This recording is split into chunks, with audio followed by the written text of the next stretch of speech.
તો નમસ્તે મારા વાલા વિદ્યાર્થી મિત્રો, ફરી એક વખત તમારા સૌનું હાર્દિક સ્વાગત છે. મિત્રો, તમામ ઉમેદવારો માટે બે અગત્યની સૂચના છે કે જેની આજે આપણે વાત કરીશું, તો વિડીયોમાં છેલ્લે સુધી બની રહેજો. અને જો આપણી ચેનલ પર નવા હોય તો ચેનલને પણ સબસ્ક્રાઇબ કરી બેલ નોટિફિકેશન ઓન રાખજો, જેથી કરી આવી અપડેટ છે અમે તમારા સુધી પહોંચાડતા રહીએ.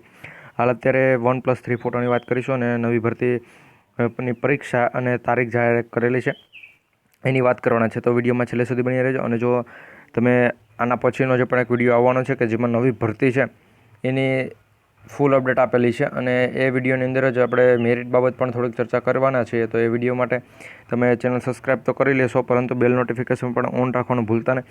તો સમયના બગડતા આગળ વધી અને જોઈએ છે બીજી માહિતી છે. તો મિત્રો, અહીંયા પહેલી જો વાત કરવામાં તો શિક્ષણના હિતમાં છે ઝડપી ખાલી જગ્યાઓ ભરવા બાબત કેમ ઢીલ થાય છે એ પ્રમાણે અહીંયા માહિતી આવેલી છે. અને શૈક્ષણિક ભરતીમાં કેન્દ્રીયકૃત જે પણ પદ્ધતિઓનો સામે વિરોધ કરવાનો સૂર છે ભાઈ, જે પણ કેન્દ્રીયકૃત પદ્ધતિઓ છે એનો વિરોધ થવો જોઈએ એ પ્રમાણે પણ માહિતી મળે છે. અને ધારાધોરણો છે એ બધા જળવાઈ રહેવા જોઈએ. પ્લસ આ જે પણ ભરતી મોડી થાય છે તો એ ભરતી શા માટે મોડી થાય છે એનું કારણ પણ જણાવવા બાબત કીધેલું છે કે ભાઈ શા માટે તમે ભરતી છે એ મોડી કરો છો એનું કારણ પણ. બાકી તમે પહેલાં 9 જૂનનું કીધેલું હતું, પરંતુ હવે જૂન માસ છે એ પણ પૂરો થશે અને જુલાઈ માસ આવશે.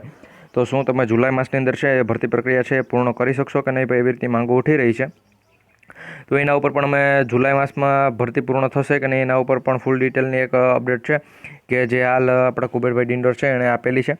અને શું કહેવાય કે એ લાઈવ થયા હતા. આના પહેલાં પણ ઘણી વખત મિટિંગમાં લાઈવ થયા હોય તો એ પ્રમાણે લાઈવ હતા.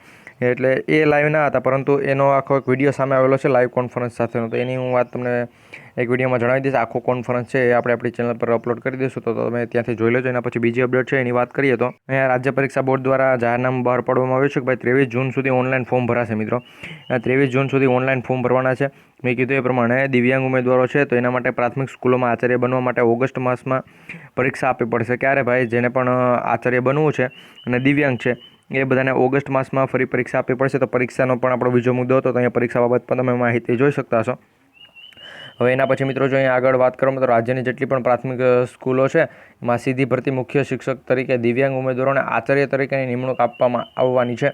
અને એની પરીક્ષા છે એ ઓગસ્ટમાં સ્ટાર્ટની પરીક્ષા લેવામાં આવશે. એટલે આ વાત છે તમામ ઉમેદવારો ખાસ ધ્યાન રાખવાનું છે કે ભાઈ પહેલી તો કોના માટે છે? તો દિવ્યાંગ ઉમેદવારો માટે છે. અને આચાર્ય સીધી ભરતી છે આચાર્યની. એમ નથી કે ભાઈ પહેલાં શિક્ષક અને પછી આચાર્ય. તો ભાઈ આચાર્યની સીધી ભરતી છે એ પ્રમાણે માહિતી મળે છે. રાજ્ય પરીક્ષા બોર્ડ દ્વારા પરીક્ષા સાથેની જે પણ જરૂરી વિગતો છે એ વેબસાઇટ પર મૂકવામાં આવી છે. તો આપણી વેબસાઇટ છે ત્યાં તમને ઓફિશિયલી જેટલી પણ માહિતી છે મળી જશે.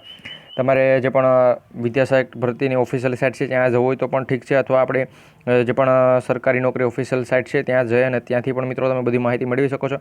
ત્યાં તમને થોડીક વધુ ડિટેલમાં માહિતી આપશે, કારણ કે આપણી જે પણ ઓફિશિયલી સરકારી સાઇટ છે ત્યાં મિત્રો તમને જેટલી માહિતી હશે એનાથી થોડીક વધુ આવી રીતના ફોટો અને એ બધું પણ ત્યાં તમને આપવામાં આવશે. અને 23 જૂન સુધી ઓનલાઈન રજિસ્ટ્રેશન કરવામાં આવશે એ પ્રમાણે પણ મિત્રો અહીંયા માહિતી મળે છે. તો આ પ્રમાણે સંભવિત અહીંયા બધી માહિતી છે આવેલી છે. તો તમારી સામે મિત્રો બધી માહિતી અમે રાખેલી છે. જો મિત્રો વિડીયો પસંદ આવ્યો તો એક લાઇક કરી દેજો. અને જો આપણે ચેનલ પર નવા હોય તો ચેનલને પણ સબસ્ક્રાઇબ કરી બેલ નોટિફિકેશન ઓન રાખજો, જેથી કરી આવી અપડેટ છે અમે સૌથી પહેલાં તમારા સુધી પહોંચાડતા રહે. તો મળીશું ફરી એક નવા વિડીયોમાં. જય હિન્દ, જય ભારત.